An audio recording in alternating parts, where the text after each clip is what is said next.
ማንቸስተር ዩናይትድ አሰልጣኝ ማይክል ካሪክን ከቀጠረ በኋላ በጣም አስደናቂ ለውጦችን አምጥቷል። ይሄም በቁጥሮችም በሜዳ ላይ ጨዋታም በግልጽ የሚታይ ነው።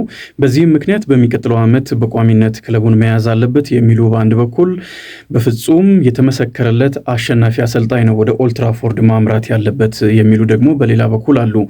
የማይክል ካሪክ ደጋፊዎች ወይም በዩናይትድ በቋሚነት እድል ሊሰጠው ይገባል የሚሉት የዚህን የውድድር ዓመት ቁጥሮችን በማጣቀስ በሜዳ ውስጥ ያለውንም ብቃት አንዳንድ ተጫዋቾች ደግሞ ማይክል ካሪክ ማንቸስተር ዩናይትድን ከያዘ በኋላ ያሳዩትን አቋም በማየት ሌሎች ተጫዋቾችን ቢመጡ በዚህ ስብስብ ውስጥ በማካተት ለሚቀጥሉት ጊዜያቶች ዩናይትድን ወደ ስኬት መምራት ይችላል የሚል ነው የሚያነሱት። በሌላ በኩል ደግሞ በፍጹም ማይክል ካሪክ ልምድ ያለው አሰልጣኝ አይደለም። አሁን ዩናይትድ እጅግ የተመሰከረለት ከዚህ በፊት ዋንጫዎችን አሸንፎ የሚያውቅ አሰልጣኝ ነው የሚያስፈልገው። ይህንን መንገድ ወይም እንደ ማይክል ካሪክ ያሉ አሰልጣኞችን የማምጣትን መንገድ ከዚህ በፊት ሄዶበታል፣ ስኬታማ አልሆነም። ስለዚህ አዲስ መንገድ ነው መከተል ያለበት የሚሉ ደግሞ በሌላ በኩል አሉ። የቀድሞ የማንቸስተር ዩናይትድ ተጫዋቾችም በዚህ ውስጥ እንደሚካተቱ ይታወቃል። ማይክል ካሪክ ከጋዜጠኞች ጋር ቆይታ አድርጎ ነበር። የዚህን ሳምንት የፕሪሚየር ሊግ ጨዋታን በተመለከተ የአሰልጣኝነቱን የቋሚነቱን ጉዳይ አንስተውም ጠይቀውታል። እሱ አሁን ትኩረታችን የውድድር ዓመቱን በጥንካሬ ማጠናቀቅ ነው ብሏል። ይህን የትኛውም አሰልጣኝ ሊናገረው የሚችለው አሰልጣኝ በጣም የብልህ አሰልጣኝ ነው። በዚህ ወቅት አሁን በቻምፒየንስ ሊግ የሚያሳትፈውን ቦታ ማንቸስተር ዩናይትድ ይዞ እንዲያጠናቅቅ ቢያደርግም ቀጣይ ጨዋታዎች አሉ እና እነዚህን ጨዋታዎች ካጠናቀቀ በኋላ ከፕሪሚየር ሊጉ መጠናቀቅ በኋላ ስለ ቀጣይ ጊዜ የአሰልጣኝነት ህይወቱ ወይም በማንቸስተር ዩናይትድ ስለሚኖረው ቆይታ መናገር ስለሚቻል ማለት ነው። አሁን ከማንቸስተር ዩናይትድ በኩል ውል ስላልቀረበለት አልሰጡኝም የሚል ሀሳብ ቢሰጥ ክለብ ውስጥ ሊፈጠር የሚችለውን የእሱንም የማንቸስተር ዩናይትድን ቆይታ አደጋ ላይ ሊጥል የሚችል ነውና በቀጣይ እንመለከተዋለን። አሁን ትኩረታችን ጨዋታዎች ላይ ነው። ይህን የውድድር ዓመት በጥሩ ውጤት ይዞ ስለማጠናቀቅ ነው ብሎ መልሷል። አሁን ግን ጥያቄው ለምን እንደተነሳ ይገባኛል ብሏል። በአውሮፓ ቻምፒየንስ ሊግ ማንቸስተር ዩናይትድ በሚቀጥለው ዓመት ይሳተፋል። ከ2 ዓመታት በኋላ ነው የሆነው ይህም ደግሞ የውድድር ዓመቱ ሲጀመር ዩናይትዶች የያዙት እቅድ ፕላን ነው፣ ግን በሩበን አሞሪም ስር የሚሳካ የማይመስል ነው እና ማይክል ካሪክ መጥቶ ነገሮችን ለውጦ ማንቸስተር ዩናይትድን በአውሮፓ ቻምፒየንስ ሊግ የሚሳተፍ ክለብ አድርጎታል።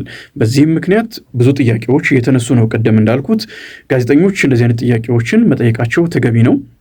ጥሩ ውጤትም ስላመጣ ስለ ቋሚነቱ ጉዳይ ማንሳታቸው ተገቢ ነው። የማንቸስተር ዩናይትድን የዚህን የውድድር ዓመት ግብ ስላሳካ ስለ ቀጣይ ጊዜ መታሰቡ የሚጠበቅ ስለሆነ ማለት ነው። ግን ደግሞ እሱ ይህንን ነገር መናገር አልፈለገም። የጋዜጠኞችን ጥያቄ ቢረዳም የሱ ደጋፊዎች በማንቸስተር ዩናይትድ ቢቆይ ስኬታማ ይሆናል የሚል አስተያየት የሚሰጡ እንዳሉ ይህንንም ከግምት ውስጥ ያስገባ አስተያየት ነው። ነገሩ መፈታት ባለበት ሰዓት ይፈታል ብሏል። አንዳንድ ነገሮች ግን ከኔ ቁጥጥር ውጭ ናቸው ብሏል። ትልቁ ነገር ይሄ ነው። ማንቸስተር ዩናይትድ ቤት ውስጥ ቀጣይ ጊዜ የመቀጠል ያለመቀጠሉ ጉዳይ ማይክል ካሪክ ጋር የተያያዘ አይደለም። እሱ ይህንን የውድድር ዓመት ነው በኬርቴከር አሰልጣኝነት የያዘው፣ ያጠናቅቃል ይህ የውድድር ዓመት ሲያበቃ። ከዛ በኋላ የማንቸስተር ዩናይትድ ሰዎች ናቸው ውሳኔ የሚያሳልፉትና አሰልጣኙ እንዳለውም ቀጣይ በማንቸስተር ዩናይትድ የመቆየቱ ያለመቆየቱ ጉዳይ ከሱ እጅ ውጪ ነው። ይህንን ነው ለመጠቆም የሞክረው።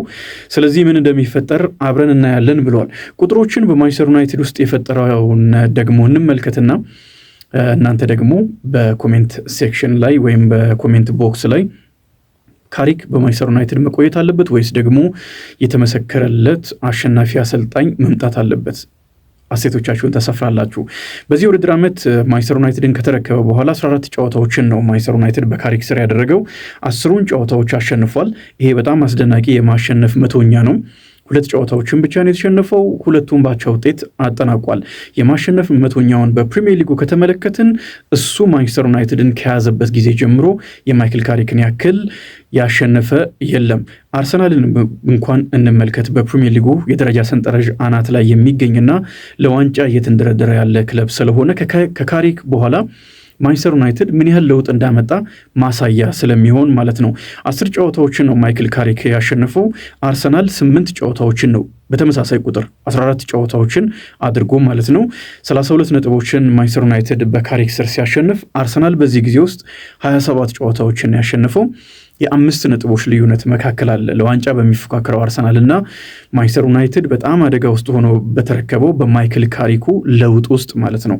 የ5 ነጥቦች ልዩነት ማይክል ካሪክ የተሻለ አምጥቷል። ከማንቸስተር ሲቲም ከሌሎችም ክለቦች የተሻለ ጉዞን አድርጓል። ከ14 ጨዋታዎች 10 ጨዋታዎችን አሸንፏል።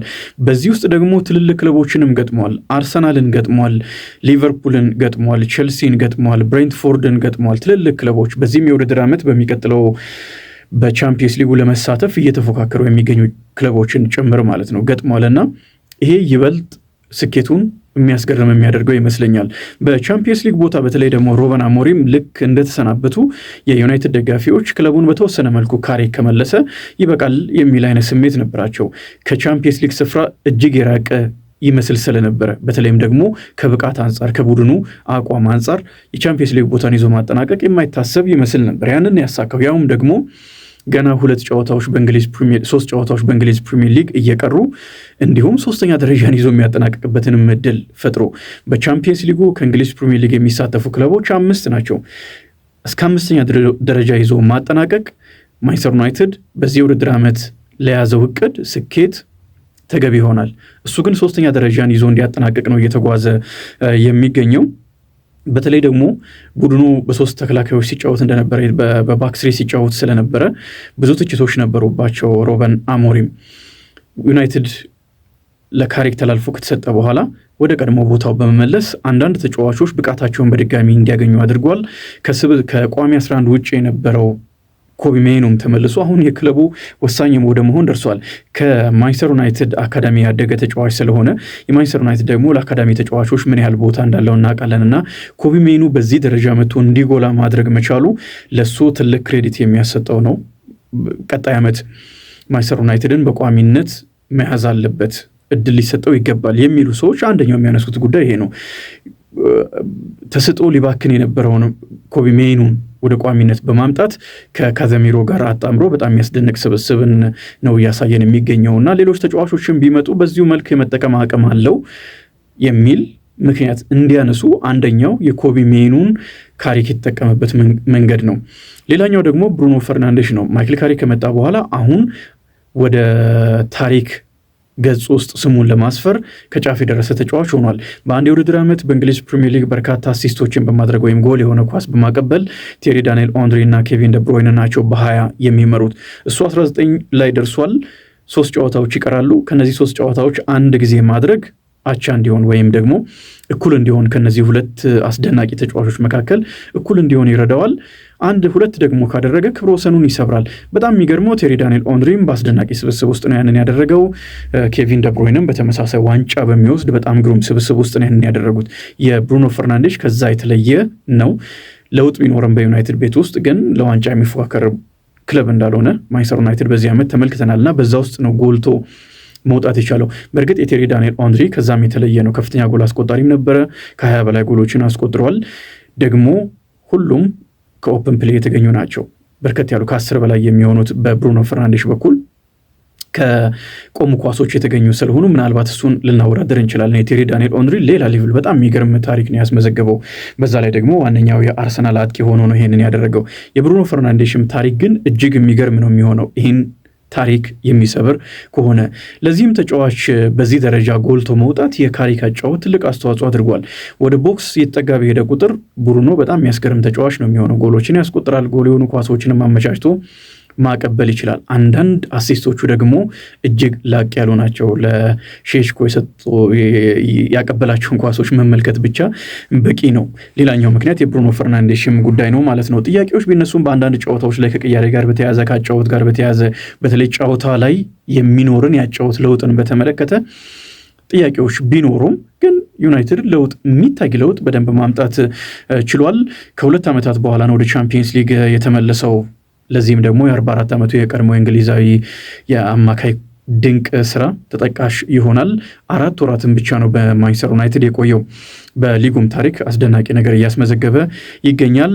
ከደጋፊዎቹ መካከል የቀድሞው የእንግሊዝ ብሔራዊ ቡድንና የኒውካስል ዩናይትድ ዝነኛ ተጫዋች አለን ሺረር ይጠቀሳል።